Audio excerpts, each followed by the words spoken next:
Hello and welcome to the Lateral Plenary of the 24th Annual Cultural Studies Association Conference, which is also streaming on the Breaking Culture live YouTube channel. My name is Sean Johnson Andrews. I host a regular show here on Breaking Culture Live, and I'm here tonight just to pass this over to the Lateral editors who are going to be hosting this event. So take it away. Thanks, Sean. Good to see everyone. My name is Alyson K. Spurgas, and I'm a co-editor of Lateral. I'm here with my fellow amazing co-editors. We have Chris Sula, Saj, Eero Laine, Yumi Pak, and Rob Carley, I believe, is not in the room at the moment. And we are really excited to invite you to the Lateral Plenary for CSA 2026. So welcome. And just a little bit about Lateral. Lateral is the peer-reviewed, open access digital journal and production site of the Cultural Studies Association. And so you can see our web page right here. Lateral is published online twice each year, in the fall and the spring, and it's indexed in the directory of open access journals, EBSCO databases, Google Scholar, and the MLA International Bibliography. Lateral accepts submissions on any topic related to the field or practice of cultural studies within historical or contemporary contexts. Strong submissions situate cultural practices, theories, or pedagogies within established and emerging conversations on race, gender, sexuality, embodiment, disability, ability, capitalism, and colonialism, and their many intersections. In addition to full-length academic papers, Lateral also does some really cool projects. We publish reviews of books relevant to the field of cultural studies.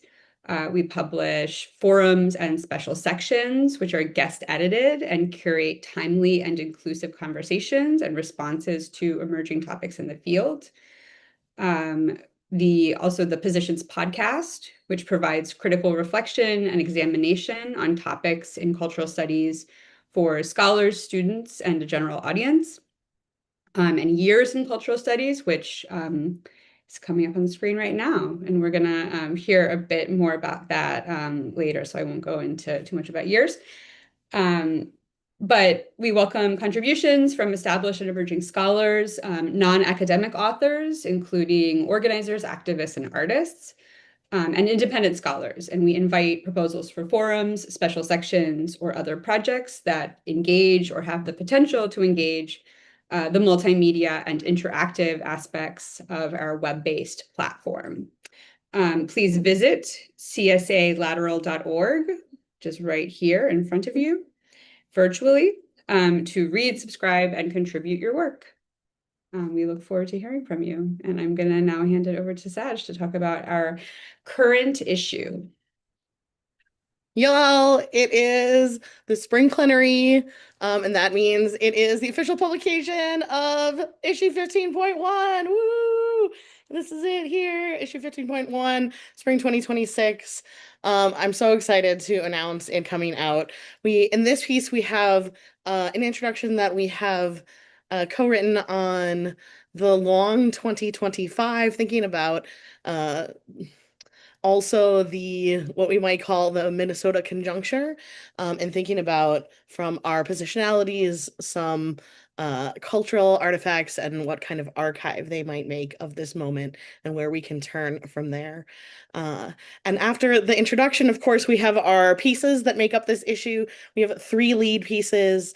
The first is Kathy Carbone's piece, which is right before you, and I have somehow lost my little blurb on it, but that's fine. I'm gonna find it one second. It's called Documenting Displacement Through Art, Participatory Digital Archiving as Resistance and Solidarity.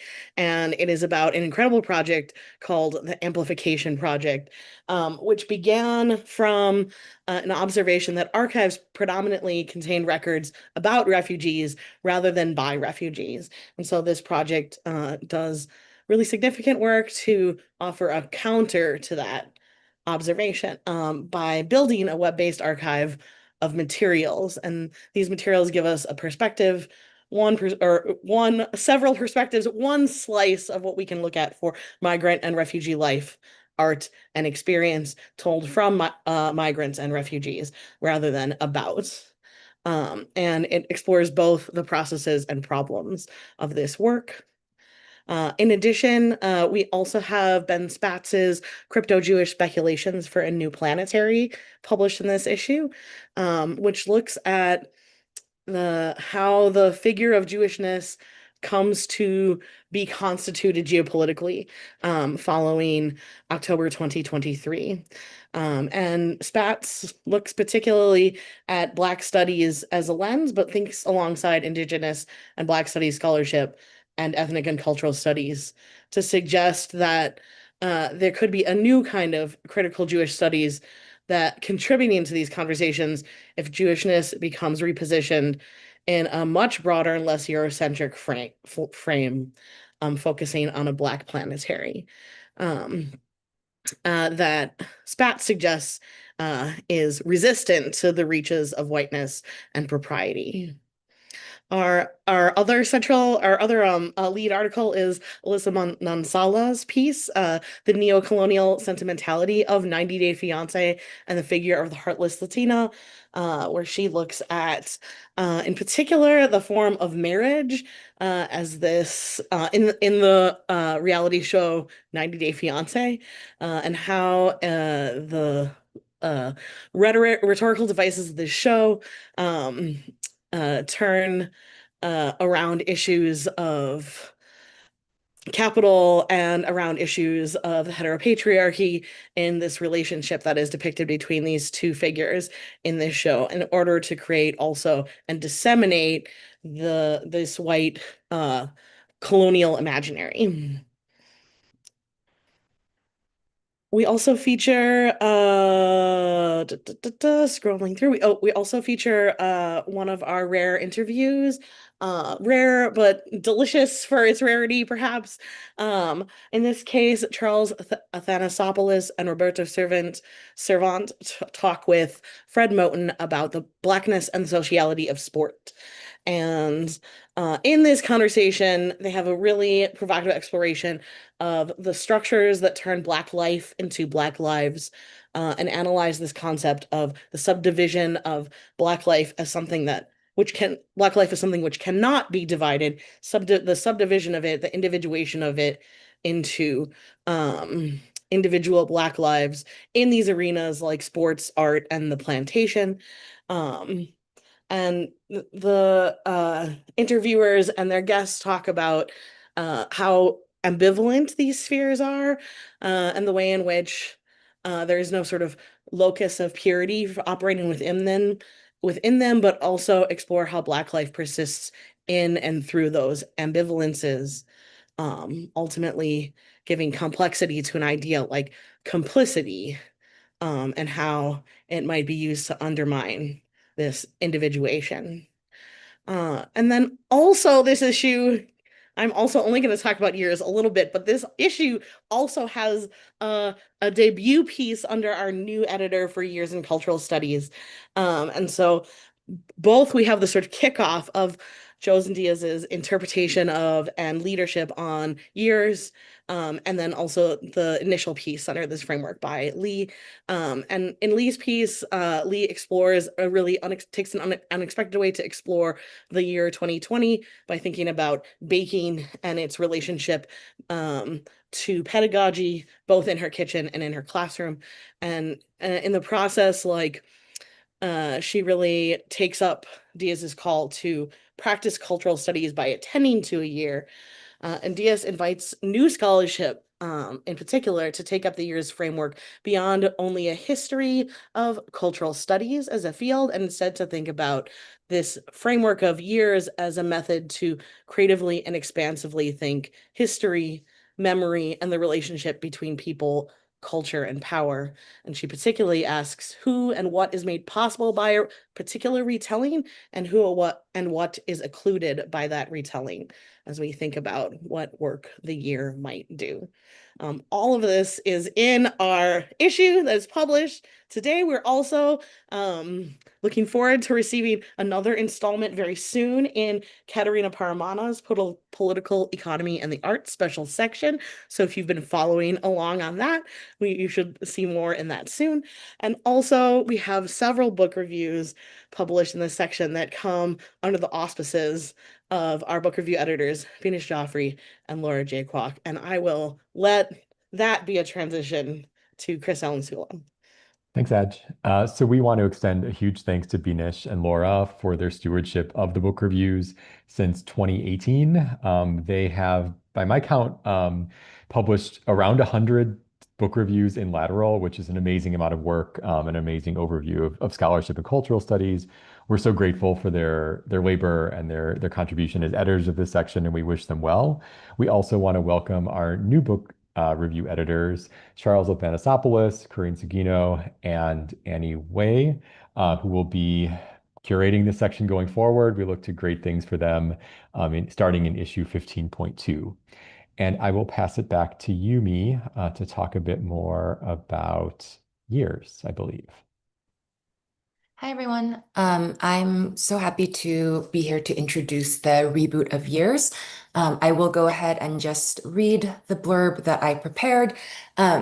So longtime readers of the journal might know that Rob Gell started this section with students, and there are older sections still archived on our website, should you wish to go read them on the timeline. Last year, we welcomed Josen Masankay Diaz, who is Associate Professor of Critical Race and Ethnic Studies at UC Santa Cruz, to join us as the new year's editor. Just to kind of give a shout out, if you haven't read her book, Post-Colonial Configurations, I do really, really love the book, and I think maybe some of you would find it interesting, so I wanted to say that. While I think Rob and his students were thinking about telling the story of cultural studies by looking at particular years that are significant, Josen takes us in a linked but slightly different direction, asking us to consider the following questions. And Saj talked about her introduction a little bit, but I wanted to quote directly from it. Josen asks, how do we practice cultural studies by attending to a year? What are the multiple, myriad, overlapping, and conflicting stories that a year holds? How do these stories append and undo each other? How does one attend to the historical in ways that remain committed to the messy, unwieldy transformations of cultural life? And finally, how does one grapple with culture in ways that heed the urgency of politics? You'll see an example of an author who is thinking through these questions in really serious, important ways. If you take a look at A Year of Baking, Building Community and Developing Divergent Pedagogical Practices During Uncertain Times by E. Vivian Lee. And here, Lee, as Saj was talking about briefly, walks us through the practice of like 2020, or the time of 2020, which I think for many of us feels so near and yet so incredibly far in particular ways. And she details she details these experiences of teaching in the classroom, but also being in lockdown and learning how to bake and kind of being part of this program where you're supposed to produce a baked good. I believe it's every week. And what the practice of baking taught her, both about lockdown and kind of being in this space and learning through baking, but also how to be in a classroom space alongside students, both the ones that were already working with her as well as ones that came after, right? I won't say more because I do think it's an interesting piece and we're excited for you to read it. And we're also just excited overall for the reboot because I think it gestures toward challenging overdetermined or stagnant definitions of culture as a kind of singular entity. And again, to go back to Josen's words, asks us to think about messiness and unwieldiness as a kind of facing this field that we call cultural studies, right?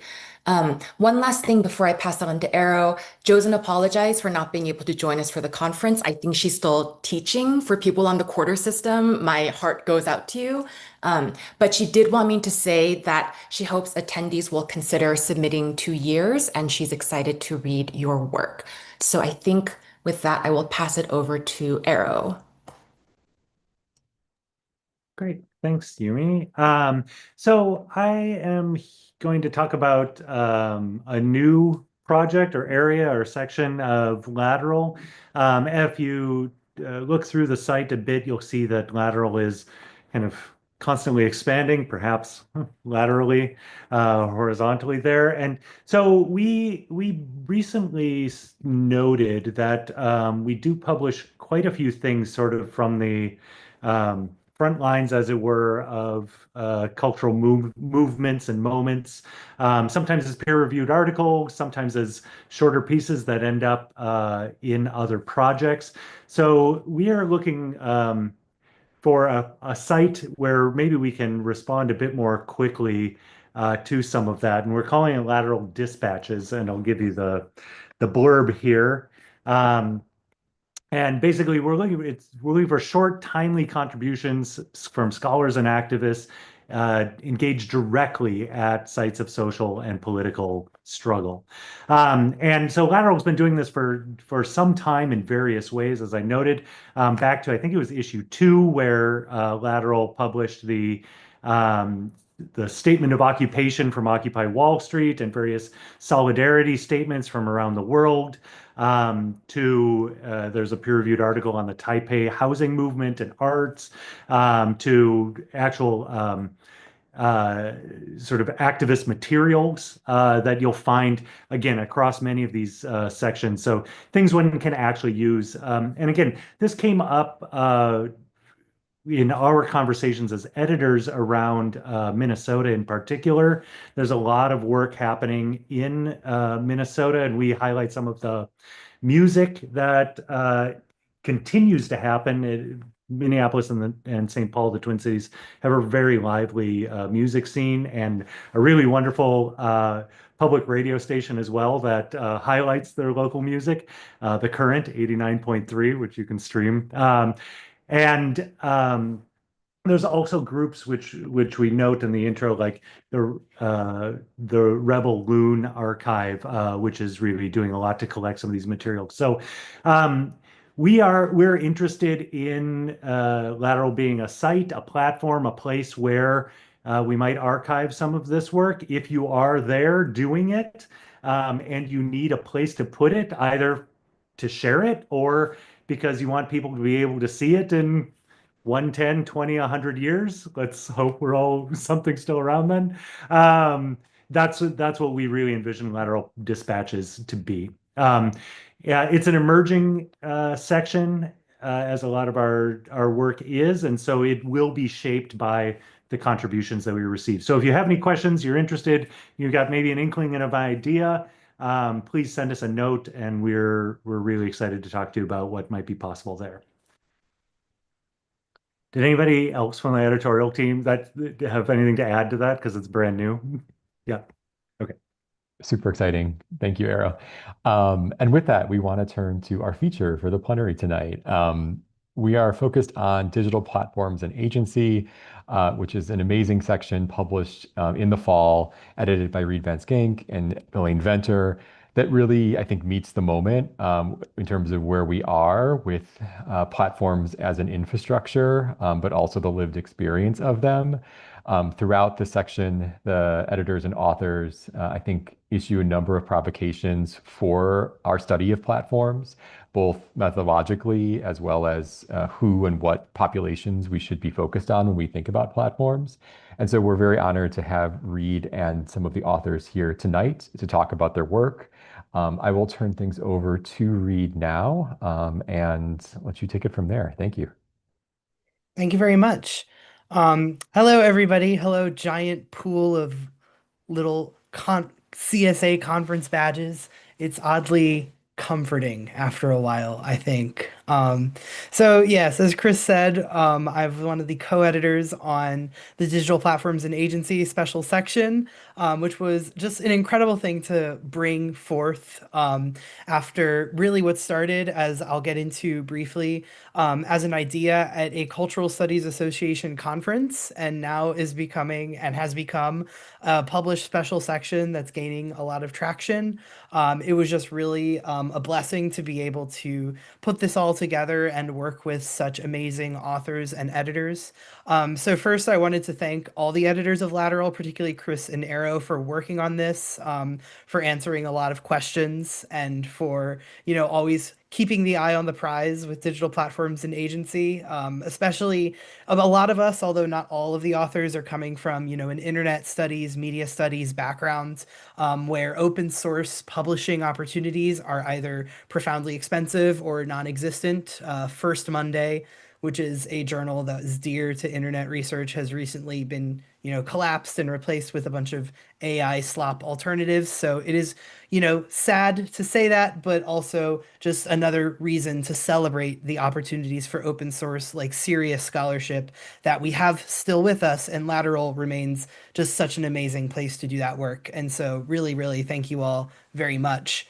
Also to the New Media and Digital Cultures Working Group, and particularly Mark. As we'll get to in a minute, this special edition literally did come out of working group meetings, which goes to show just how incredibly generative a space the Cultural Studies Association is, and the working groups.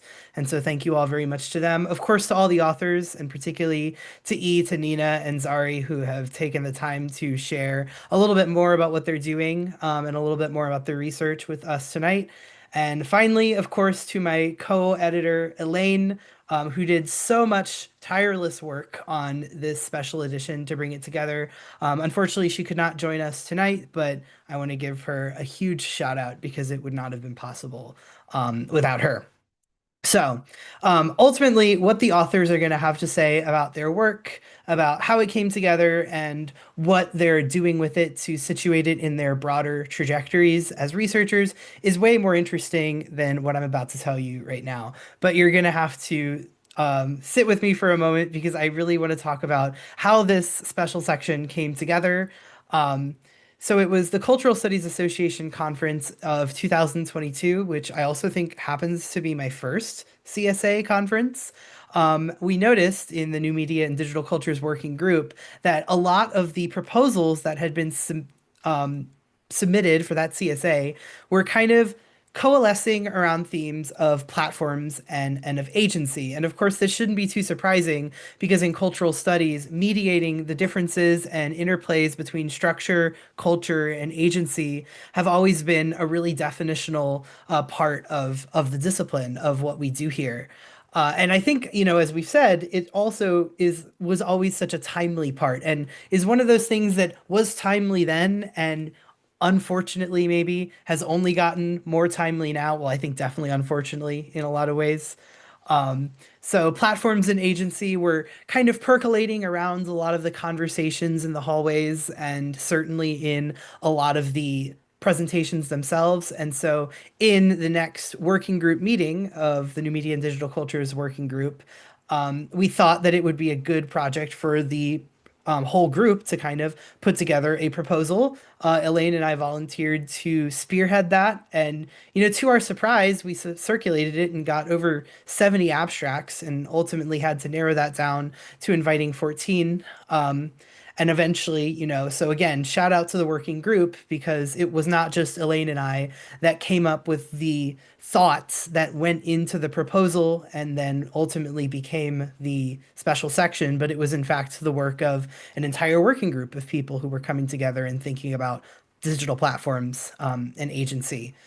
Some of our guiding ideas as we were considering, taking 70 abstracts that were so incredible and having to narrow it down to 14, we really had to be picky in thinking about what the point of the special section was. And so to that end, we had a couple of did I just glitch out? It looks like some people did. No, you could hear me? Okay, very good. I'm sorry, my laptop, it's ironic doing work about platforms on a crappy old laptop that can barely run Zoom, but that's what I'm doing right now. So sorry about that. We had to have a couple of guiding ideas in order to narrow down these abstracts, and I'd like to share a couple of them with you before turning it over to the authors. The first and maybe the most important is, Elaine and I, as well as anyone, are only coming from one sort of corner in the giant halls of cultural studies, and we really wanted to display the full disciplinary breadth of the intersection of cultural studies and platform studies as we possibly could. And so our authors were working, of course, with many of the traditional and time-tested analytics within cultural studies, but also mixing them with qualitative methods and in some cases quantitative methods from across other disciplines, and allowing the precepts of cultural studies its emphasis on power and specificity and contingency to guide the way that they implemented those methods. It was very important for us to do that, and I think that that's reflected in the wide breadth of approaches to the intersection of platforms and agency that you're going to read in the special section. The second is, Elaine and I, as well as I think the whole New Media and Digital Cultures Working Group, are heavily invested in correcting, particularly platform studies, but, studies of technology in general, correcting their tendency to view power, social difference, and human agency as secondary to technology. This like bad habit comes in a lot of terms. Technological determinism is one that maybe we're very familiar with, but it really comes in a lot of different varieties, and the result is usually the same thing. Folks sort of fetishizing or overemphasizing the infrastructure of technology without recognizing that the humans that are using that technology, building it in their image, building it to what they know and imagine, are not just sort of secondary components of a technical system, but are actually the constitutive element of that system itself. It's what makes it a system as opposed to just a bunch of wires and tubes and electrical circuits. That doesn't mean anything without the people doing the meaning making. And sometimes that conversation has gone to the wayside, and cultural studies, not only in media studies, in its intersection with media studies, but in its intersection with many other fields, has always been a way to bring that conversation back to the center, bringing the social back in socio-technical, and looking for the human and the human's conceits wherever they're going to show up within culture, and in this case, in digital culture. Third and finally, we really wanted to emphasize that the intersection of platforms and agency is not reducible to just the default user on social media making content.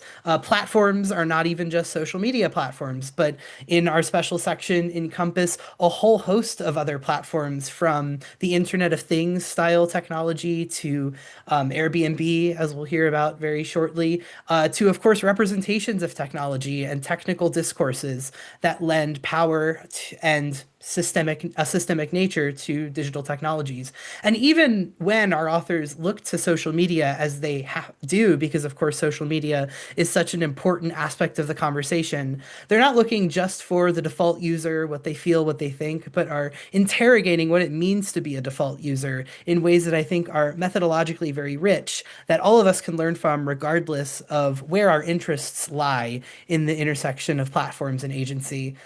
So with those three kind of guiding ideas that Elaine and I brought, we selected, what I think turned out to be the perfect combination of authors from both emerging and established scholars who have really brought so many different ways to look at the questions of platforms and agency as they continue to evolve. And so I truly do think that this special section not only is a product of its time, but is going to continue to be timely and hopefully informing future interventions coming in and out of cultural studies, platforms, media, and all of those terrible things. And maybe good things in the future. Who knows? So that's enough for me. I would love to invite each author to maybe introduce themselves, talk a little bit about what they have done in platforms and agency, and maybe a little bit more about how their work fits into the larger research program. Just to make it easy, if you all don't mind, maybe we can just go in alphabetical order.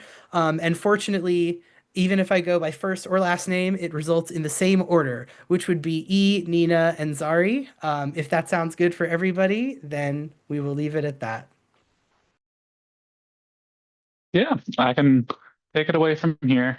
Hi, I'm Chebrolu. I'm an assistant professor of rhetorical studies at UNC Chapel Hill.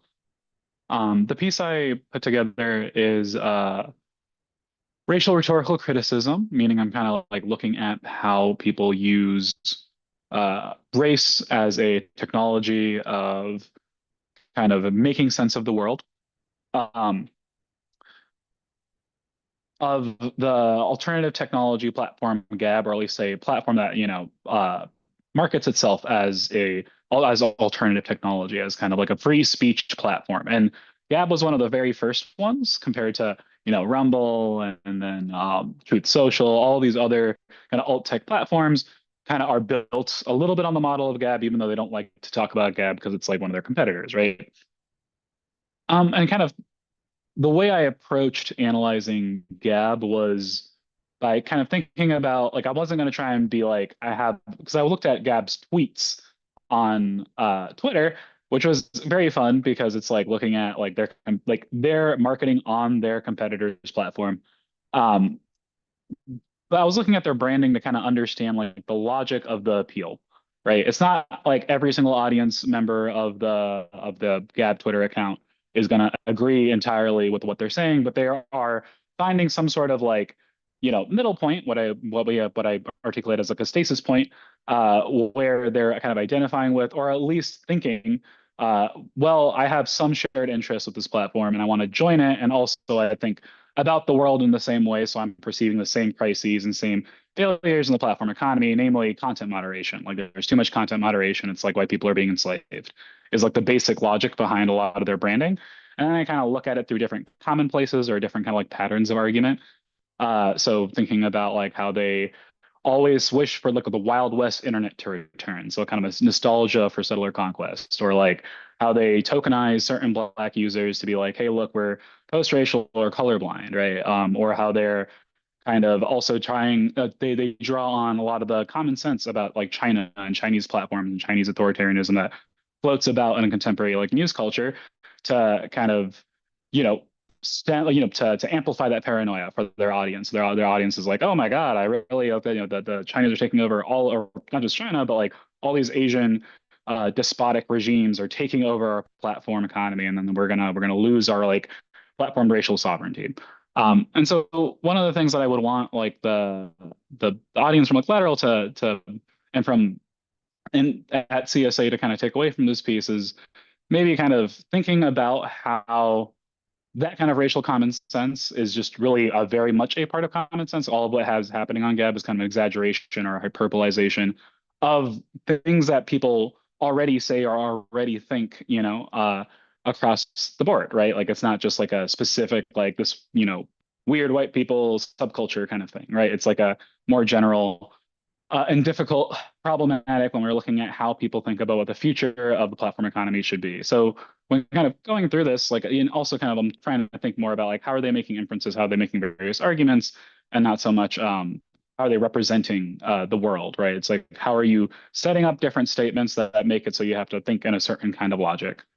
But yeah, I would hope that when people are reading through this, they're also kind of thinking about like what are some assumptions or beliefs that I have that might be kind of a little bit more awkwardly reflected in how Gab thinks about the world, right? Like, or else where I hear people talk about the idea of the platform user and what their agency is, right? That kind of matches up kind of awkwardly or accidentally with how people with how Gab is criticizing, contemporary platforms, right? And their content moderation policies. Yeah, so it's like maybe think a little bit outside of universalism or like a universal problem for like agency in terms of what the problem with platforms are, and more kind of understanding how does racial violence kind of like shape how we think about what platforms are and how we think about what we should be doing about them. Different solutions or forms of escape. That's what I got. Thank you so much. Next up, Nina. Thank you all so much for having me here. This is my first CSA, and it's just a really delight to be here. I have a lot of respect for cultural studies. My name is Yumi Medvedeva. I'm at the Winona State University. I'm an assistant professor of women, gender, and sexuality studies. And my work focuses on Airbnb. Specifically, the piece that I published in Lateral is called, sorry, let me scroll back up so I can remember the main title. The Platform-Enabled Durability of Colonial Racial Capitalism in Washington, D.C.'s Wards 7 and 8, which I know is a bit of a doozy of a title. But the kind of thing that I was trying to work out in this piece was this fieldwork puzzle that I encountered as I did research for my book, which is under contract with the University of California Press. It's called At Home in the Sharing Economy. And what I found was I look at Airbnb regulations and why some people are for them, why some people are against them, how do people organize around this concept of home, how do we determine which vision of home gets to be, the one that takes place in cities, how do we decide what role Airbnb plays, if at all, in these cities. And as part of this work, I encountered this kind of common trope where a lot of activists would say, well, so there's Airbnb on one side, which represents corporate gentrification of housing, and then there's, unions, tenants' rights activists, all these other people on the other side, which represent housing justice and these things that we want. And basically, that was the kind of way that people divided themselves in either the pro-Airbnb or anti-Airbnb social movement space. And during my study, I encountered this group of hosts, both in Washington, D.C., but also in other cities, which were, hosts of color, Black hosts, Latino hosts, who didn't really match a lot of the criteria that people kind of put out as, how to put it, just like the kind of despotic, evil corporate Airbnb. These were single homeowners who were using Airbnb to hold on to their homes. They were organizing because they were overlooked by the corporation oftentimes, and they were worried that regulations would miss the kind of impact that Airbnb had on their specifically underinvested areas, which were underinvested due to the kind of long legacy of racism in the cities that I studied. And so what this article is trying to do is really trying to work through this puzzle of how do you make sense of the agency of this group of, in the case of this article, largely Black women who use Airbnb to stay in the city and to hold on to their homes. Like, it doesn't seem right that they're dupes. It doesn't also seem right that they're just completely radical, activists who are overthrowing racial capitalism. They're in this kind of in-between space. And what really pulled me to submit to Lateral was this kind of provocation of agency. So I went back to a lot of kind of the older feminist stuff on agency, Iris Lopez's work on optimal agency, Saba Mahmood's work on agency actually being norm reinforcing, as well as some of Judith Butler's work on the economy and agency, thinking about how the effect that you might want to have on, either the economy or some specific action might not necessarily match the impact that that effect has. And kind of what I got to was I thought through how Black hosts specifically resisted kind of these white supremacist notions of Airbnb tourist culture on their neighborhoods. So how do Black hosts in Washington, D.C., really claim and stake pride in their community? How do they resist kind of these white supremacist ideas of their communities being crime-ridden, their communities being,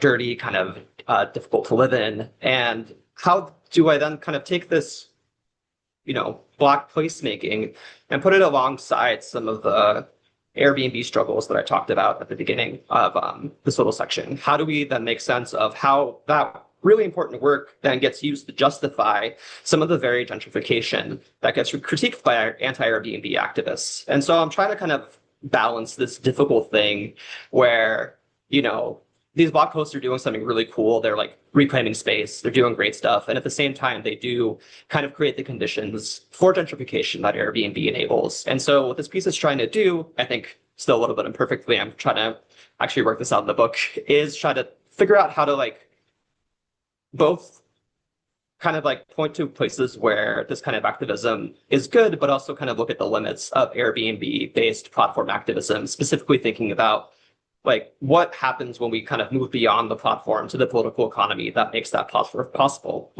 What happens when we start to think about why is Airbnb even existing? What are the kind of politics of housing that make it so that we have to rent out our basement to survive? Why are, retired Black women forced to be hosts in tourist cities in order to survive after retirement?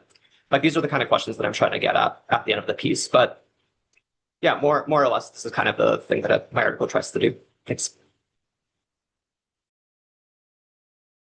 Thank you very much. And then finally, Zari. Hi, everyone. So I'm here representing myself and Kiara Childs, who's my co-author. Our article was entitled Searching for Blackness, hashtag Black Girl Pilates and Racialized Hashtags as Agentic Praxis on TikTok.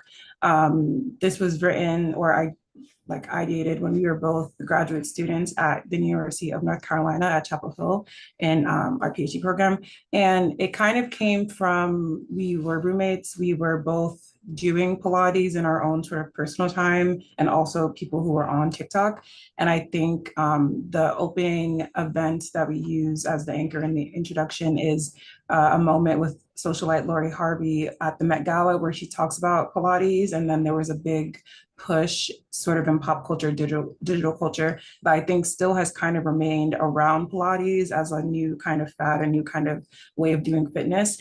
And we had both kind of noticed that when we were searching for content about Pilates on the app, we would both use racial qualifiers. So instead of doing just Pilates, we would say Black girls doing Pilates or Pilates for Black girls, et cetera. And we thought about that not only, or there was a way that we hadn't put much thought into it, but for both of us, seeing that we studied cultural studies, media studies, and critical race studies, we saw that as a sort of agentic praxis that we were certain other Black women were doing. And so that's kind of what we expand on in our study, which is a comparative analysis between the first 30 videos under hashtag Pilates on TikTok and the first 30 results under hashtag Black Girl Pilates on TikTok. And we're working from the assumption that the use of the racial qualifier is an intentional signaling to other Black women on the platform, whereas under a sort of generic Pilates branding, there would be a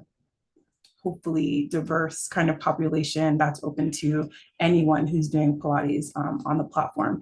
And this kind of goes to not necessarily the history of Pilates itself, but the way that it's kind of evolved over time to kind of be predominantly used by affluent white women who look a certain way, like it sort of plays on particular beauty standards. And we highlight some organizations in real life that have started to bring in Black women or to sort of make Pilates more accessible. And so we're essentially trying to see if those same kinds of community building are taking place on TikTok in terms of the things that people are posting. Because coincidentally, TikTok was becoming much more of a search engine, especially during that time. I think there were reports that were coming out that people were turning to TikTok more than they were turning to Google, or just as much as they were turning to Google, which is a big thing, obviously, because Google has a big hold on what we think of as search engines, et cetera. And so in our comparison, we found what we imagined we would. Most of the people that are visible if you search for Pilates were white women. There were, I think, one Asian and one Latina woman. And the content was very general. It was how-to videos, it was get ready with me's, it was this is how you do a correct form, or here's my experience going to a class. So things that you would expect to find under Pilates content on the platform. However, when we turned to Black Girl Pilates, we had those same types of categories in terms of get ready with me's and I'm a Pilates instructor, here's the playlist I'm using for my class, for example. But we also found that there were some really interesting discourse that was happening in the addition of the racial qualifiers, where Black women were also talking about their experiences being Black in a class or being the only Black woman in a class. For example, there was one user who came up a couple of times twice for us. The first time she had posted that she had gone to a class, and someone had commented on her video, and she posted again, kind of responding, where in the first video, the instructor was playing hip hop music, and another person had commented and said, do you feel a way that they only play hip hop music because you were in the class? And she followed up by sort of defending the instructor and saying that she appreciates that the instructor would try to connect with her in that way, and she didn't really read it as malicious or, in a way that made her feel singled out. So the addition of that kind of discourse between Black women talking to themselves is different than what we had seen in the Pilates content. And that latches onto the ideas of digital Black feminism that Catherine Knight still talks about in terms of Black women using platforms for their own agenda to do that kind of community building and bringing in Black feminism in their digital work. The kind of more cynical take that we find, and one that latches onto cultural studies, is the idea that the default user of these platforms are white people, because a lot of these women don't have to use hashtag white girl Pilates to be centered in the top search results.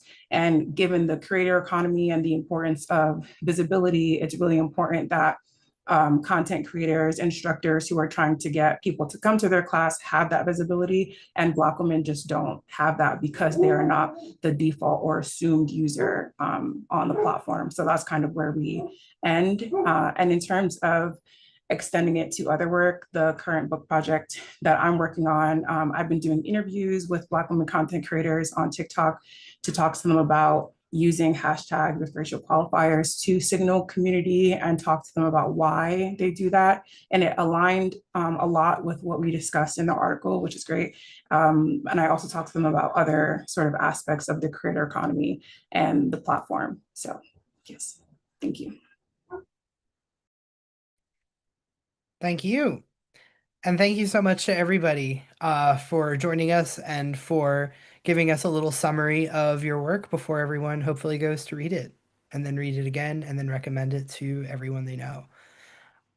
So at this point, I have a couple of questions prepared myself, but I'd also like to turn over towards the audience. For the rest of this, of course, I have my own questions, but I'm sure, the authors are probably just as, if not more interested in hearing some of your questions. So if you have questions for the authors, you can start formulating them in your head in the chat, or you can raise your hand in order to get Q&A going. But to kick us off, I have, the authors have seen some questions that I have emailed to them.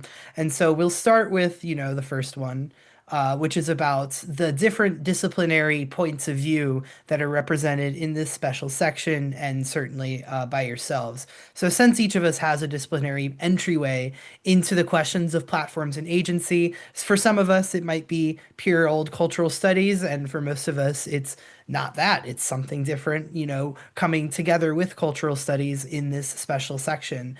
So I'd wonder if each of you, in whatever order you see fit, could you discuss what led you to ask the questions that your work asks of digital platforms, and maybe what the larger community of cultural studies scholars might learn from your approach?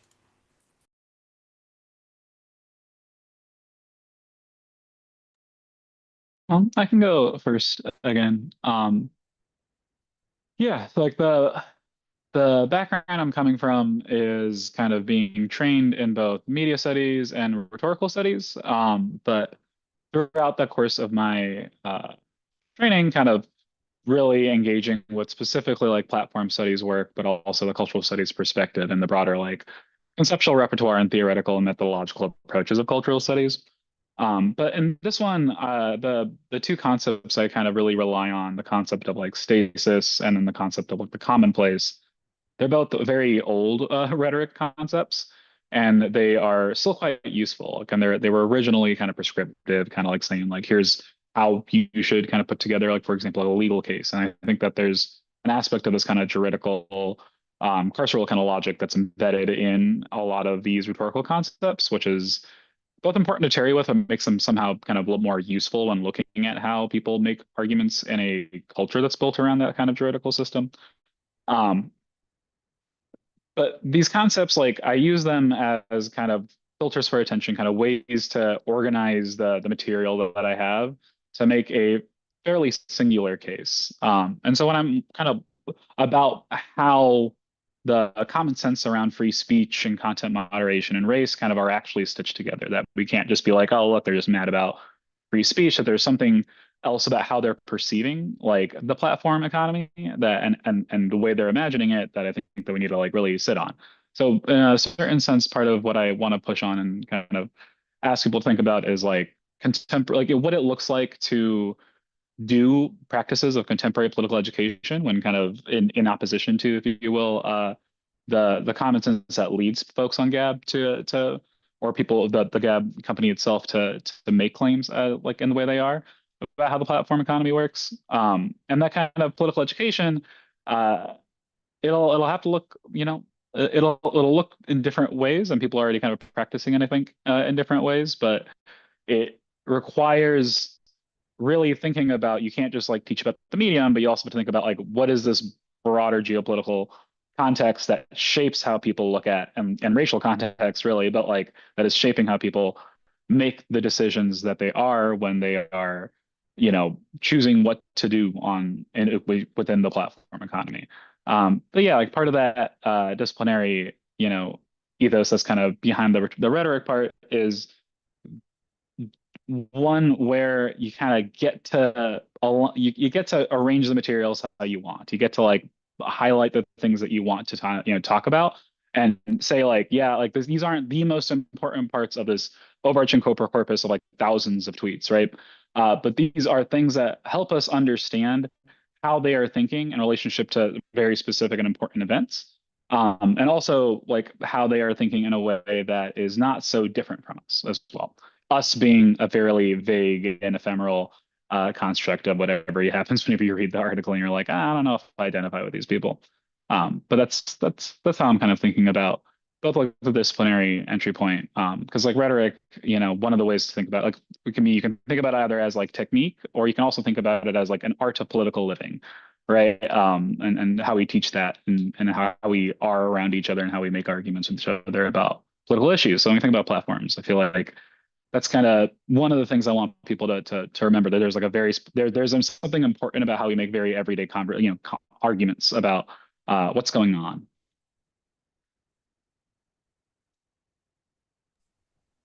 I can go next. I think for me, because I was sort of in a like halfway, just out of coursework kind of stage at grad school, we were, reading a lot of cultural studies theory, teaching it, or being in classes where I'm hearing it. And I think for me, in Stuart Hall, the way he talks about in Police in the Crisis, he goes from a very small moment and he sort of expands on it. That's kind of what I've used to carry for this project, but also in my broader work of how can I take something that to some people may not seem like important, or may seem very, very small, and not to say make it like critical, but talk about the implications of it on a grand scale, because I think everything is political. I think technology is political. And I think that is a very cultural studies approach to it. Similarly, being in the program, studying media studies and getting that kind of training about how technology works, how technology is structured, and the way that critical race scholars who also are in internet studies have talked about the internet not being a sort of neutral place, but sort of deepening already held prejudice, or reproducing racial dynamics, et cetera, that have a lot to do with ideology and power and history, et cetera. Also informed the way that we were sort of approaching this project, where hashtags can become a thing that empower Black women to do something. And there's a reason why they're making that action. And I think for my own broader work, it's informed by histories before. So something like Black Twitter, where we have this very visible language around a group of people who are on Twitter, who happen to be Black, talking about different cultural and sharing cultural commonplaces. I think that translates to other platforms, and making that like tracing that line between those two things is important, because it demonstrates that we still have a certain knowledge about the world and how power kind of works. And for Black women, they may not be saying it outright, but the use of the platforms is because they have that understanding. And I think in this work, taking something that as small as the decision to include a hashtag or to not include a hashtag, and showing why, and showing the implications, and then moving to sort of the next stage and the next stage, is how we kind of approach it. And I think that's something that is shared by other cultural studies scholars.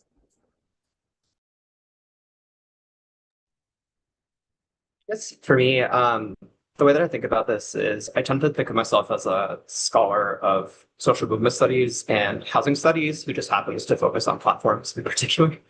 I think platforms are a really good kind of way to explore some of the kind of basic questions of political economy that we find ourselves dealing with. So I'm really motivated by queer of color critique and the kind of questions that a lot of those scholars asked around what does inclusion look like in a neoliberal society? What kinds of inclusions are kind of like supported versus what kind of inclusions are, what kind of exclusions are necessary for the political economy of racial capitalism to function. So that, Shannon Ren's work, Jody Malaban's work is a really core kind of basis for it. And from the housing studies side, I'm really motivated by Brittany Thompson Summers' work and the work of kind of a lot of people who are really thinking about how does housing function as this kind of core political unit, and what does that teach us about the kind of current state of race within the political economy that we find ourselves in. And so I came to Airbnb through that question, and I'm trying to do this like really weird thing that I think a lot of cultural studies scholars would probably resonate with, where I'm trying to both kind of follow the ethnographic data to where it leads me, but then also not lose sight of some of those questions of power that sometimes grounded theory can lead you to kind of forget. So yeah, I guess for me, it's just like, it is really important to be grounded in that data, because if I just kind of was doing the approach that I had back in 2016 when I first studied this research, I was like, oh, well, clearly Airbnb is doing a false form of inclusion and it's all like manipulative and bad. And talking to the hosts that I talked to in this article really changed my perspective on what exactly was happening at the site of Airbnb. I realized that, oh, there's like a much more complicated kind of politics of place that's happening here. We kind of see the power of the platform to actually, enable forms of placemaking in Washington, D.C.'s wards 7 and 8 that are traditionally kind of cast as horror words, as crime-ridden wards, and these are, a way of talking back to some of those racist placemaking strategies and really elevating the community sense of what these wards are, which are beautiful places to live, that are hubs of Black culture historically and contemporarily. But then also just like really paying attention to where some of the limits of that politics are and what might be kind of extensions of some of that impulse beyond just platform-specific kind of affordances. What are some of the ways that we can take some of these like really good political instincts and maybe think about how do we then like broaden the base of people who are able to exercise them beyond homeowners who just work on Airbnb, but actually all tenants in a specific area. I'll keep this really short, but one of the things that really surprised me in doing this work was that a lot of the homeowners that I talked to kept complaining about unhoused people and kind of tenants on Section 8 housing vouchers. And, they kind of complained about those tenants bringing down their property's value. And, there's like this really complex kind of bit of class and race happening in these instances. I mean, like, Zari, I also turned to Stuart Hall. I think about articulation a lot, thinking about how even if, we might share some kind of solidarities, it doesn't necessarily mean that we'll all necessarily kind of respond with the same politics. And I think just, yeah, the thing that I'm getting to is I think just leaning into that complexity while keeping your mind attuned to kind of like the larger political economy and racial capitalism that we're all located in. That's what I would encourage everyone to do. Thank you all so much. Something I'm noticing, like a through line in between all of your responses, is the need to situate the platform or other elements of the site, like in the foreground and the background, in the writing and in the analysis, in order to pay attention to those structures of power when they show up, and then also to pay attention to how they might appear differently than we expect when we look at it on a little bit more of a situated site. And I think that is something, that shines throughout throughout the entirety of the special section, and is definitely a big benefit of the cultural studies approaches. Which kind of brings me to a segue to the next question that we prepared, which is how we've thought through structures of power and agency in a digital context through the work in the special section. It's pretty well known that in cultural studies, there's been a lot of work done to try to situate the relationship between structures of power that can seem so far removed from individual persons or cultures. And then, of course, agency, the subject of the special section itself. How is it in your own work that you've done in the special section or since that you think about the relationship between agency, power structures, and cultures?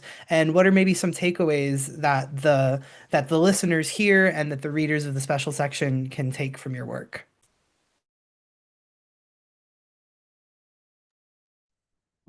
I think my kind of entry point for thinking about structures of power and agency for this specific piece was kind of thinking about how like power shapes images of agency in popular culture, right? Like, because Gab, what I found so fascinating about the branding of Gab is that it is this kind of like attempted rebellion against power. There's like it shares a lot more with like the Kendall Jenner Pepsi ad. If anybody remembers that, where like Kendall Jenner, like Pepsi has like Kendall Jenner take like, you know, a can of Pepsi at like a protest, and everybody's like kind of when you watch it, you just kind of internally groan because it's like, Kendall Jenner, right? But in both of the Kendall Jenner ad and in Gab's branding, there's this kind of like attempt to yes, exactly. Pepsi solving racism was it's interesting too, because Gab, regardless of the fact that it is like, you know, primarily a Nazi platform in terms of the audience space, it also attempts to solve racism, right? It's trying to like use that kind of sense of it has these moments where it's like, yeah, we are struck by surveillance capitalism, just like how Black people are. And they do that during like that kind of like 2018, 2019 moment, although they've kind of left that rhetoric behind, especially since 2020. And you do kind of see those kind of shifts as well. But like that attempted rebellion against power, right? Like it's happening because content moderation in part is a thing that it's like it's the most one of the most obvious ways, at least people think that they are perceiving how platform governance works, right? Like people are always like, oh, like this person's been shadow banned, this thing has got, you know, yeah, this content got removed, and but it's always like hard to know when it's happening because like how do you know somebody's been shadow banned? It's only from like the person who's like talking about it or whatever, right? And even like the jargon itself, like words like shadow banning are already something that's like a bit of a knowledge that you pick up from the platform itself, right? So, but there's this kind of like weirdness about how the perception of the broader field of the mainstream platform that I'm trying to get at. That Gab is, I don't want to just say a reflection, but more of like maybe like a refraction of these problems that we all kind of like are thinking about, at least at the CSA kind of context. I'm also kind of like thinking about like how they use race, like the question of like racial knowledge and racial sovereignty, right?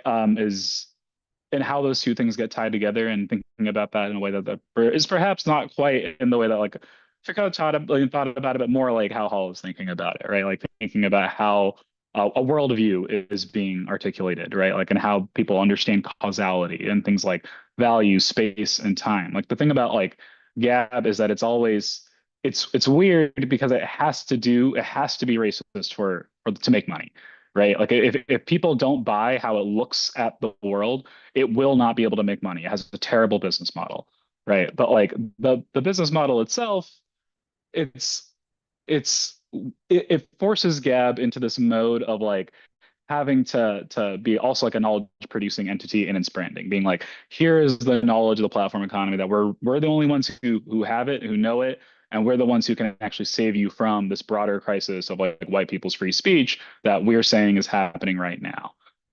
So this kind of like relationship between sovereignty, control, crisis, and how people are perceiving how things work right now. That's really kind of what I'm trying to draw out about like the relationship between like structures of power and agency, where it's like about I'm not as big on I don't really have like a positive understanding of when I say positive, I don't mean I don't affirm an understanding of agency in the text, right? In the article. But I am trying to, you know, have folks think about like what are the assumptions we have when we think about what agency is, and how expression and the idea of having a capacity to speak is so embedded in this like in what is functionally a kind of racial common sense. Like there's a lot of Cold War logic, you know, that's happening behind the scenes there in terms of how free speech comes to the forefront, and it's a lot of like it's a weird thing about like how I think, you know, American studies has a lot to tell us about how platform, you know, how cultures can operate in platforms, but mostly because there's like this imposed Americanness from the mainstream platforms and everything. That gap is again like kind of a refraction of a kind of like a hyperbolic iteration of. But Yeah, structure and agency is very weird when you're looking at GAP because they're like, we are fighting power at the same time that we want to reconstitute this power in our own little homestead kind of way. It's like against the federal government, we will have the digital homestead. It's a very it's a weird warped kind of way of looking at things, but it's helpful to reflect on.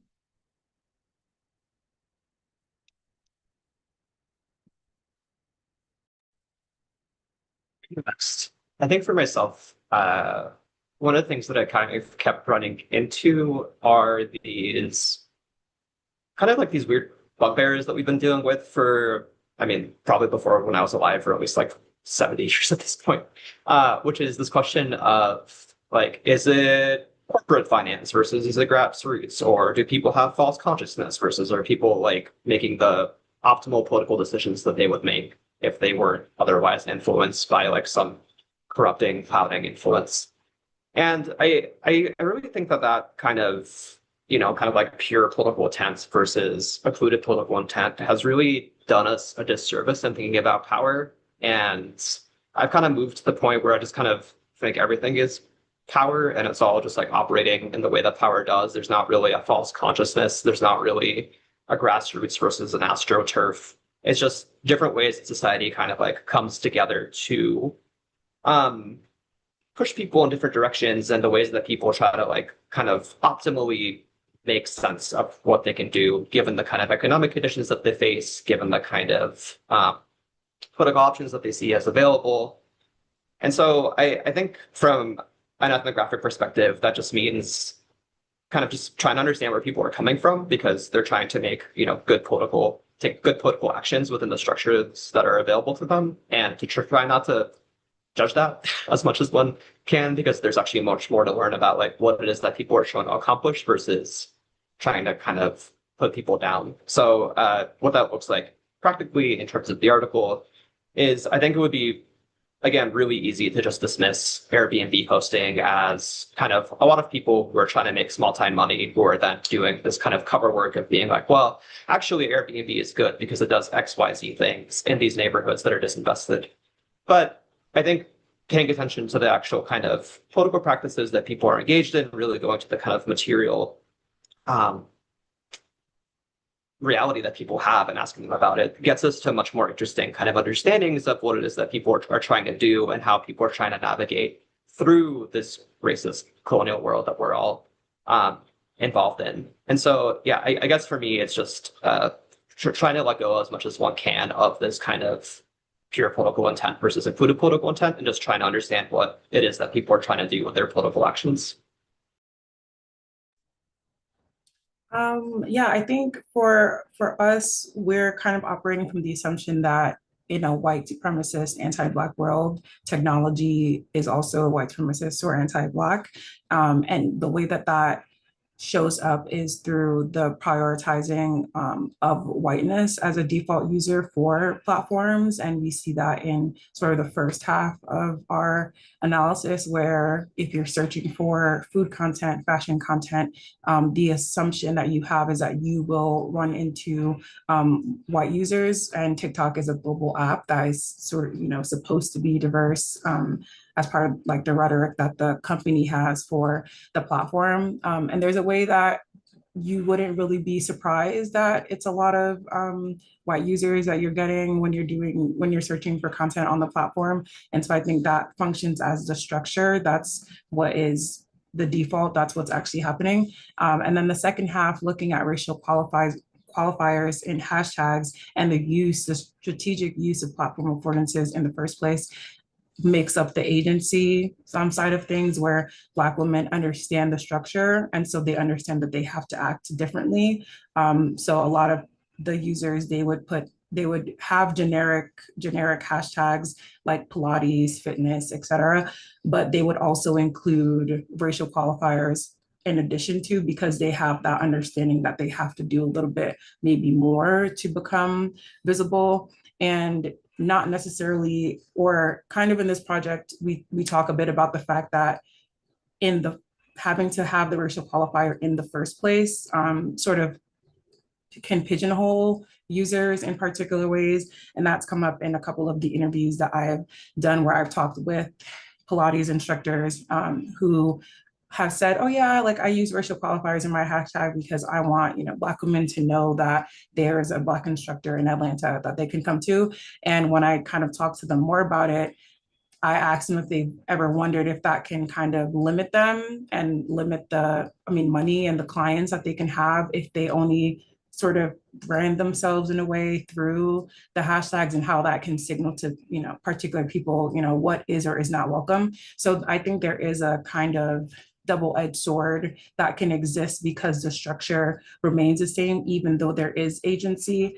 And additionally, in the project that I'm working on, another case study that I have is an example of October of 2024. There were in the search bar for TikTok on videos of Black women doing their makeup, it would label them as ghetto makeup.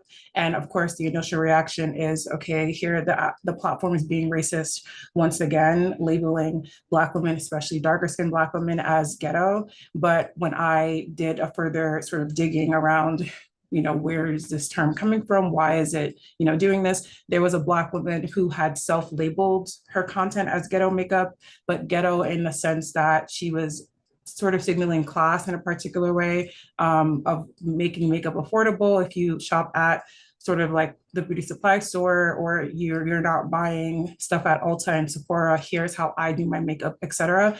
And we can look at that as agency. However, when TikTok or the structure kind of absorbs it and then spits it back out, then it can be read a different way. So I think there are a lot of tensions between the structure and the agency, but I think holding space for the complexity of both is important, and what I plan to do for the sort of next phase of this work. Thank you so much. And quickly, Zari, as a note of personal privilege, I had some students that in my media class were having trouble understanding algorithmic bias. But they had mentioned in the first day of class that they were Pilates girlies, and so I sent them your article, and it actually like really helps. It clicked for them with that one, which was just really cool, you know? So I have one more question prepared, which I'll soon, torture our panelists with. But it's almost 1:30, which means it's past my bedtime, and I will not be coming up with any more questions, which means to the audience, it will soon fall on you, to either introduce your questions via the chat, and I can read them out for you. I'm still awake enough to do that. Or you can turn on your microphone and or your camera, and release your question to the wild. But before we do that, the final question that I've prepared and that everyone's prepared to respond to. So one of the difficulties of dealing with digital platforms, especially with like the care that all of these methods require, is that platforms evolve very quickly, and the things going on in digital culture evolve very quickly to the point that when you've planned your study, it's probably kind of at least changed, if not completely turned into something else. I figured it might be interesting, especially for anyone in the audience who doesn't really look at the internet too much, for you all to reflect on to what extent speed has affected your research. How do you keep up? Or if you make the decision not to keep up and you do so for a generative reason, what are some of the benefits of maybe staying a few steps behind, and lingering with the slowness that our research requires, and that the platformized internet doesn't really like us to do? Not to mention our professional tracks.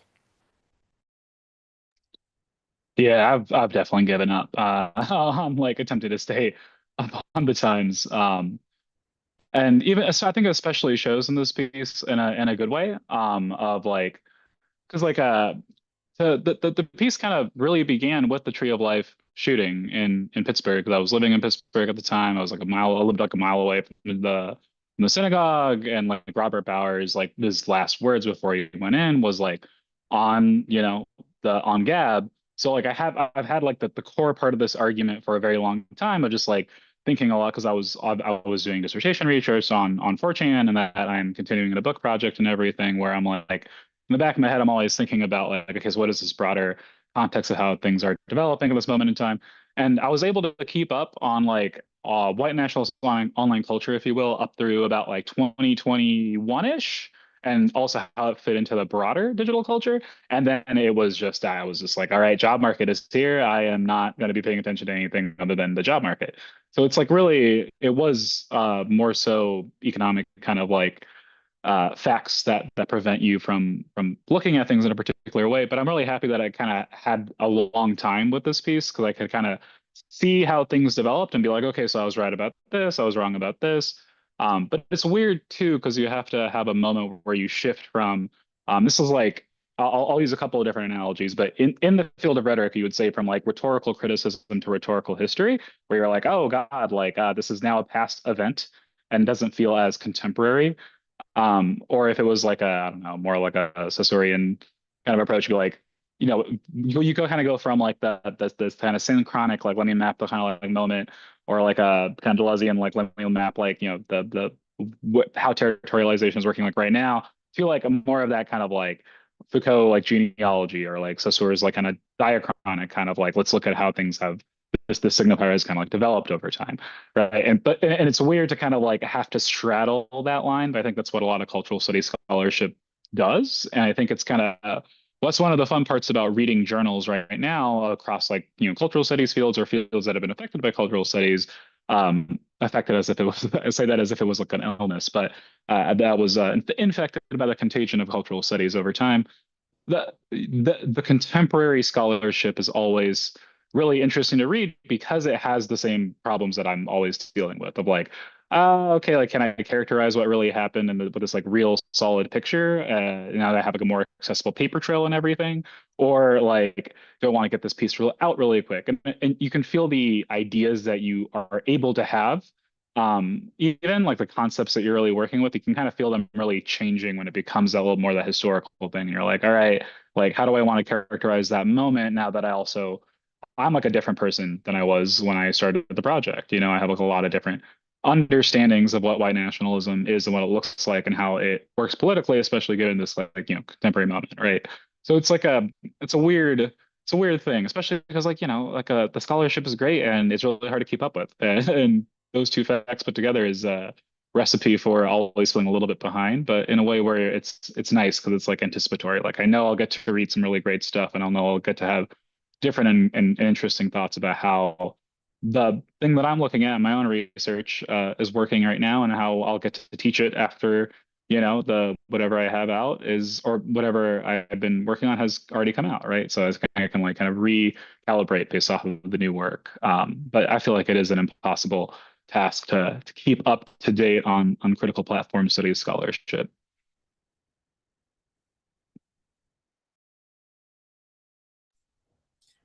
I think for me, studying social media platforms always kind of means you're playing catch up, because the second you see a video, like if you're casually scrolling and you see something, the second you scroll away and you close the app, you're never going to really find it again. Or if something is happening in the moment, I have in the past stopped what I'm cancel my plans for the day to do data collection, because I've sort of learned my lesson. But I think depending on the question that you're trying to ask, it may not matter if you catch it at the particular moment that it's happening. So for our paper, we start off with Lori Harvey at the Met, because we identify that as a moment in popular culture that coincided with popularity on digital platforms. However, the data collection that we did for this study didn't happen the night of the Met Gala or the week after the Met Gala. It happened like months afterwards. And I think even the point or the questions that we were trying to ask were not, directed to the particular event. It was more so about what are the different kinds of content you're going to see under different hashtags, one with racial qualifiers and one without. And I think you could get the same results today if I did a similar collection. We could have another paper about the same kind of thing, that things wouldn't really change. And I think that's a good thing. But I think that just is because the questions that we were asking weren't tied to a particular moment. So I would suggest it just kind of depends on the questions that you're asking. And it is very frustrating when you feel like you are playing catch up with sort of trends and conversations that are happening. But I also think having your corpus be different, or changing different methods. So talking to people, interviewing people about a particular moment can be the same thing as, collecting 100, 200 videos about the same topic. So switching up the methods that you're using, because in this case, we did data collection. And however, in my interviews, I could ask the same questions to the women who are Pilates instructors or to women who do use racial qualifiers in their hashtags, even if they're not, fitness creators, if they're fashion creators, et cetera. So if you have questions that can span different contexts and methods, then that is also helpful.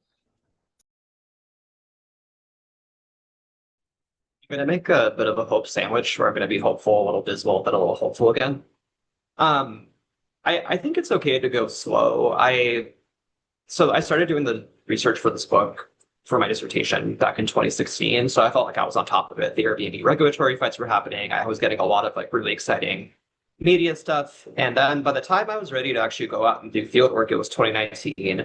A lot of places had regulations that were settled. And so I was doing kind of a lot of archival work and talking to people who were involved in the regulations, which I thought was still really useful because, you get to hear stories, you get to hear reflections, you get to see how your object of study actually changes and like what are some of the new things that you get to learn about it when journalists, for example, stop paying attention to it. And the year that I was supposed to start field work in earnest, COVID-19 hit. And so I was just kind of throwing my hands up in the air and I was like, okay, do I just give up on everything? Do I just like write about how COVID-19 affected Airbnb? And my mentors at the time were kind of like, well, no, you could do that, but you could also just focus on the work that you were doing because fundamentally all of this scholarship is eventually gonna, like reality is gonna outpace your scholarship. So what is the interesting thing that you can say about this moment that is gonna, still matter, 10 years later, 20 years later, 30 years later, however long. And I mean, I think we all read scholars who like clearly do that for us, right? We've mentioned a couple of them on this plenary. And the dismal part of it is like I work at a teaching institution now. The university feels like it's dying all around me. It just kind of it's a very like dire time to be an academic right now with like cousin funding, like these various challenges with FIS from AI, et cetera, et cetera, et cetera. I don't need to go super long about that.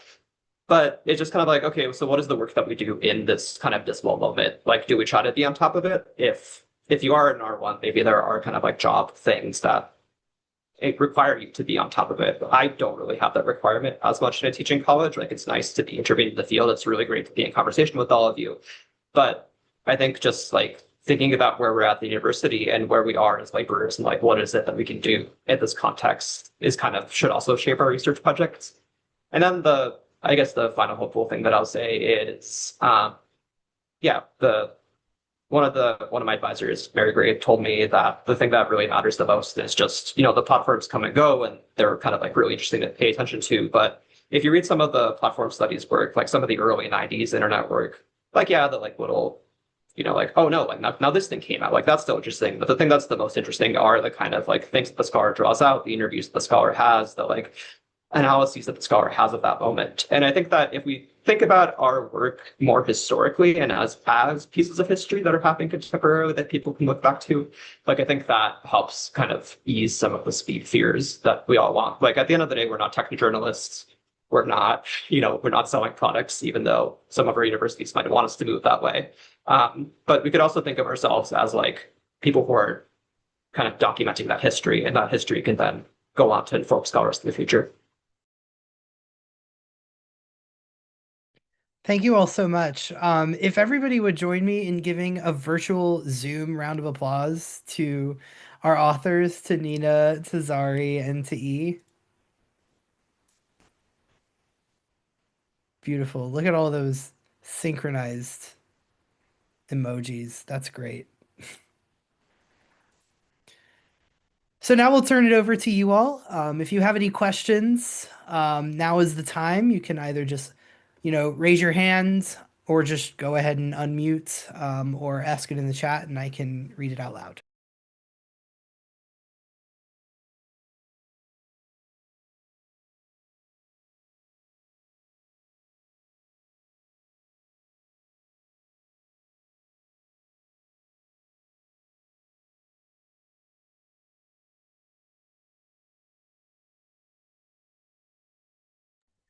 So I'm happy to jump in with a question for all of you. First, thanks for your work. It's been really thought-provoking, both reading it and hearing about it here.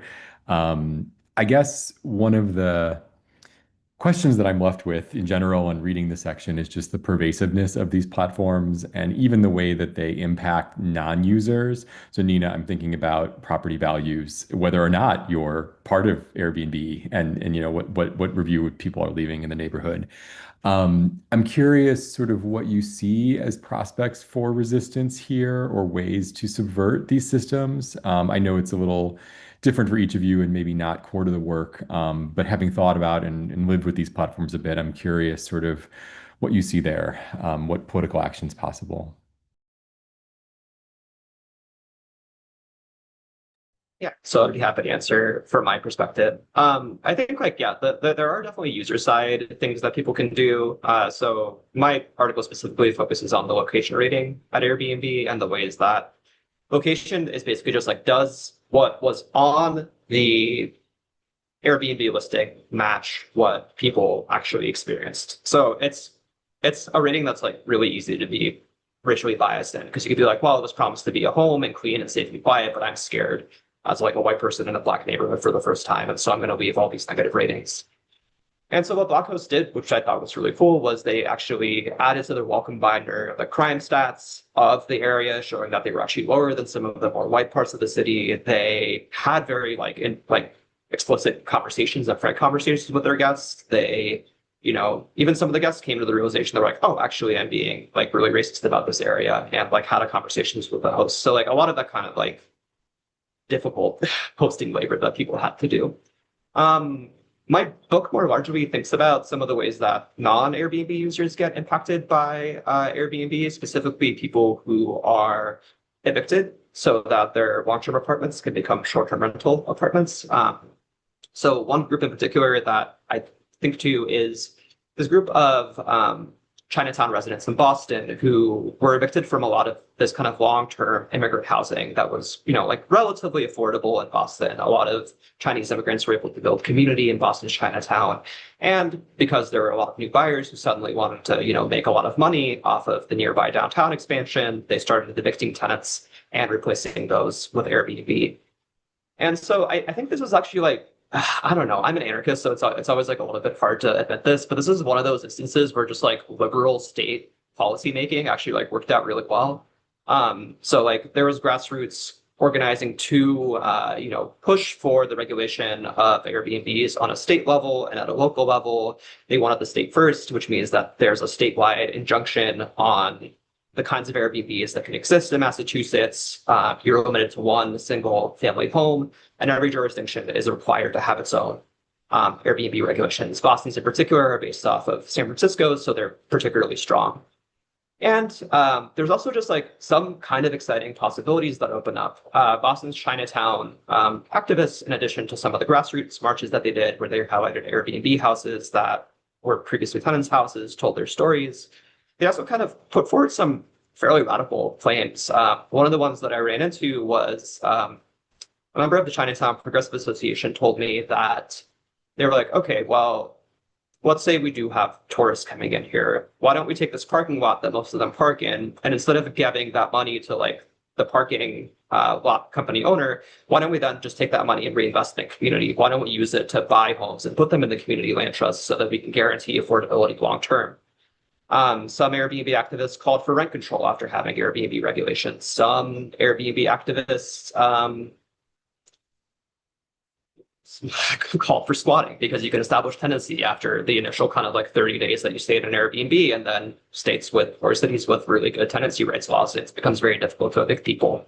So there's some like potential radical resistance that can happen there as well. But I think more broadly, I think in addition to kind of the legislative piece of it and the property piece of it, I think just even laying a claim to the city as someone who's beyond just like this individual tenant who got evicted is really important. So, I mean, I know it's kind of cliche for like leftist academic to say we need community and mutual aid and social activism, but we need community and mutual aid and social activism.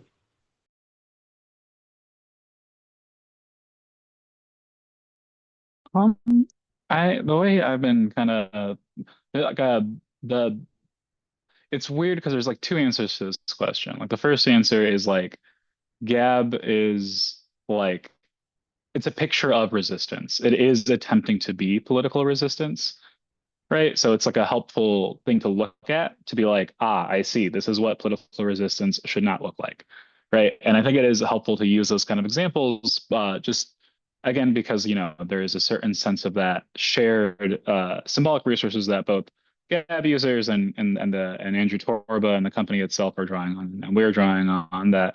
It's helpful for us to kind of be like, okay, so where are they going with this logic, and how can we maybe not think like that? But then the second kind of answer is like what I think this is like gesturing more towards your questions, like the substance of it.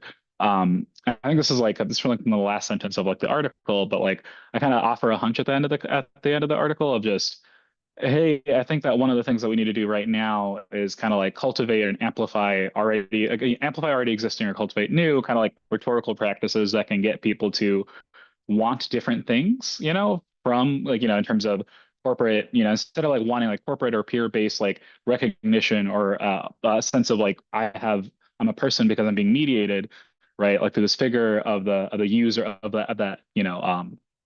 the implicit user, right? That we all know is like this kind of like figure of white sovereign agency, right? Instead of kind of trying to look for recognition as that figure, right? Like, well, what are other ways that we can think about how to express what we want when we're thinking through like already existing, or when we're doing already existing kind of like anti-colonial and abolitionist kind of organizing and advocacy, because there's this tendency to kind of fall into a certain grammar of being like, here is how we've been hurt by the platform economy, and here's how we're going to recuperate that harm. And I feel like there's ways for us to talk about like, and yeah, talking about things differently never is the ultimate goal, but it's more of, there are ways for us to think about how do we strategically resolve difficulties around communication and how embedded we are within like the platform economy, while not falling into this kind of sense of a desire of like being recognized as a human being because we have a sense of sovereignty or control over our platform environment and our media platform environment, which is kind of like how Gab thinks about what escape or being like the vanguard of a revolution against big tech means, right? So there's like this weirdness of we have to kind of just think about like the picture that they're giving us, but also what are the things that we can do to change how we collectively learn to talk about what we want for the future of the platform economy, or against that future that it's trying to impose on us right now. I think in the context of the article, we kind of try to frame using racial qualifiers as a form of resistance to the default, identity of users being white. I think in my own work, in the book that I'm working on, I've talked with users about sort of abstaining, getting off of TikTok if you have all of these ideas that, the TikTok algorithm is racist towards you, or that it's not pushing your content, or that if you talk about politically quote unquote sensitive topics that you believe in, you feel like you're being censored. Would you consider decentralizing media? Would you get off of social media, et cetera? And I think the tension slash issue, I guess, that I've run into from, or the resistance from my interviewees is that a lot of them are aspirational in content creation. So they have plans to make money on these platforms, which is itself its own kind of response to economic precarity that we're all kind of in.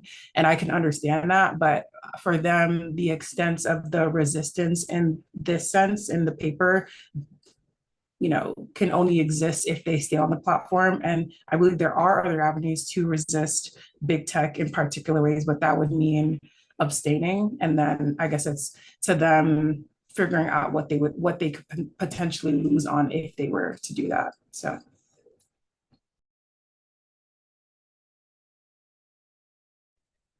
it looks like we have a question in the chat from Charles Athanasopoulos, which reads, Could you speak more about how Gab's rekindling of a conquistador subjectivity comes into contact with anxiety surrounding pop icons like AOC, The Squad, Kamala Harris, etc.?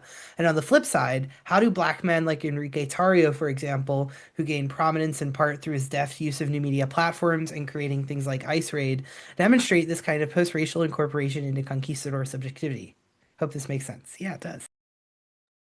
Yes, that makes perfect sense, Charles. This is a really this is a good question because it's like I think that one of the things that you can think about too is that these are the phrase that sticks in my head, regardless of how much I've written else in this article about things, is just like thinking about Gab as like a bunker for anti-Black enjoyment, right? It's like these little it's a real thing, you know what I mean? It's not like a fantasy platform. It's like they have servers, they have an independent infrastructure. It is really difficult to like do any kind of content moderation, but you can kind of like cultivate it's not just you can cultivate those anxieties, but you kind of organize them just enough to also, I mean, like 4chan used to do this, but like, you know, a lot too, to like organize like the raid or kind of like organize like attention and kind of like create these icons like AOC, the Squad, Kamala Harris as these kind of targets for harassment and abuse, right? So it's like there's a lot of the because like people will think that if you kind of if they cordon themselves off, like okay, we don't have to see it, but it's like no, they're just hyping themselves up over there to like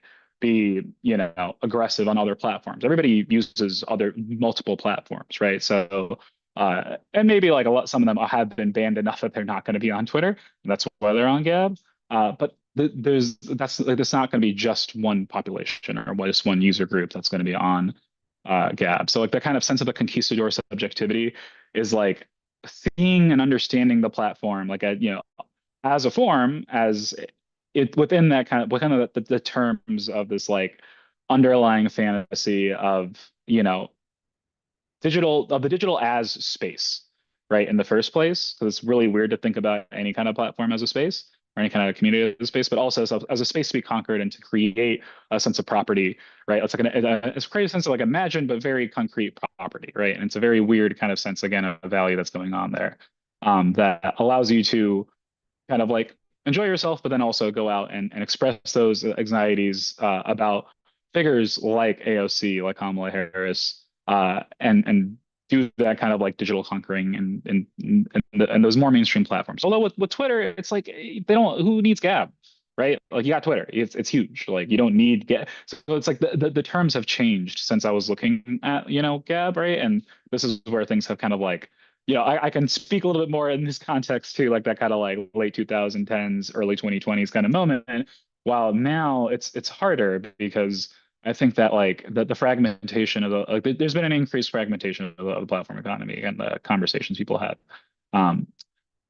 With Enrique Tarrio, yeah, I think it's yeah, because I'm really thinking about the hip hop podcast. After No Jumper, the hip hop podcast No Jumper is like this place where you see like very concrete like white nationalists like talking to, you know, like, you know, figures in like the different subcultures, especially in like hip hop and punk kind of like subcultures, who and being able to not just like spread in that way, but have that moment of like post-racial, multicultural kind of like incorporation of like, and I think it's masculinity is a big kind of like sense of glue there. When I say masculinity, it's always a racialized masculinity that is weird because it's like a competitive racialized masculinity, right?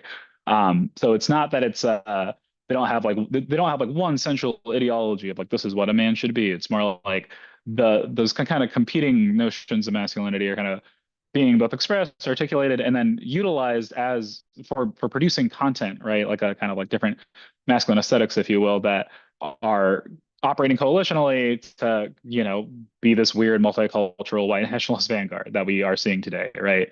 And that's operating as kind of like as a counterinsurgency to the 2020s as well. It's a weird moment that we're in, but and because of that kind of fragmentation, like the users who are getting some of this content, you don't see all the stuff that I'm seeing, for example, from like the majority of the white nationalists who are like, you know, pretty violent in how they talk.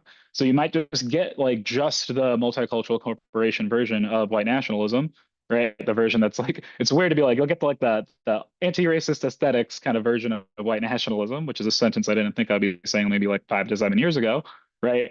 that then that allows and that allows you to feel and express that kind of sense of like call it conquistador subjectivity through like various rhetorical actions and on platforms such as harassment, to kind of bring it back up to the top, right? Because it's like all these different everyday crises, like are related to like the things that people feel as everyday crises, right? They're making sense of in that kind of like sphere of like intimacies and masculinities that the podcast bros are really good at kind of like operating in, that where you have the most multicultural kind of aspects of white nationalism that allow where they kind of are bringing in these bigger like figures like AOC or Kamala Harris, who are like allowing them to make these links to broader how governance is working, right? Like platform governance becomes analogous to like the governing of the federal government, and and how they're considering what life is like and how they should be living their lives. But yeah, I hope that answers your question. I think that I meandered a bit, but it got there.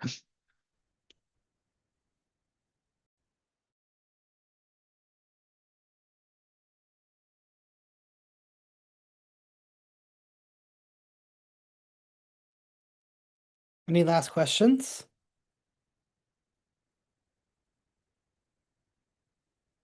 Ooh, I have one for Zari. Just kind of like, I really appreciate how you're thinking about the hashtag here.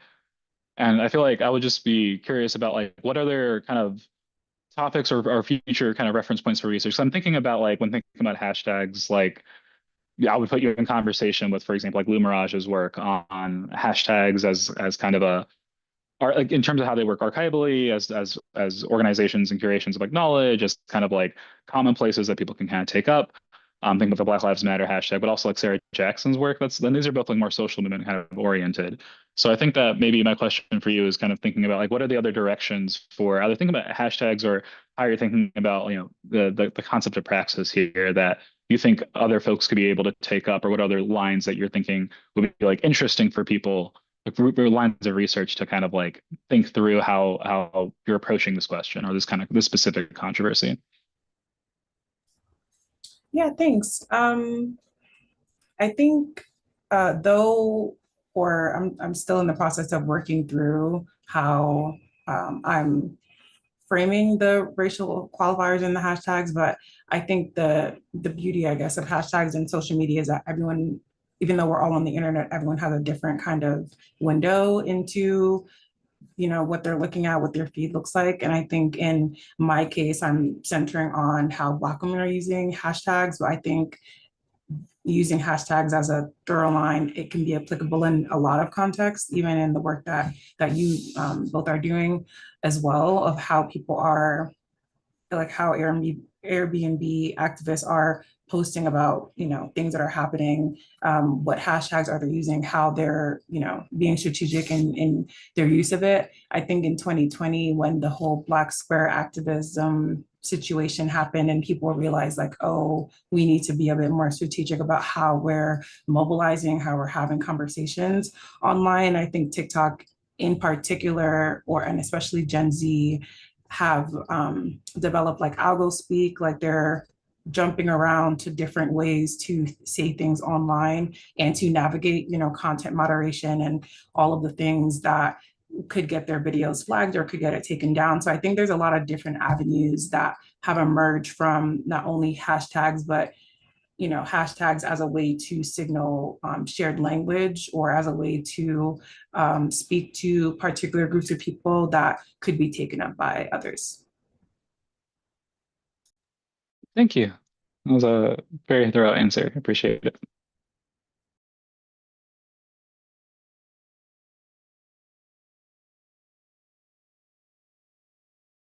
Any final questions?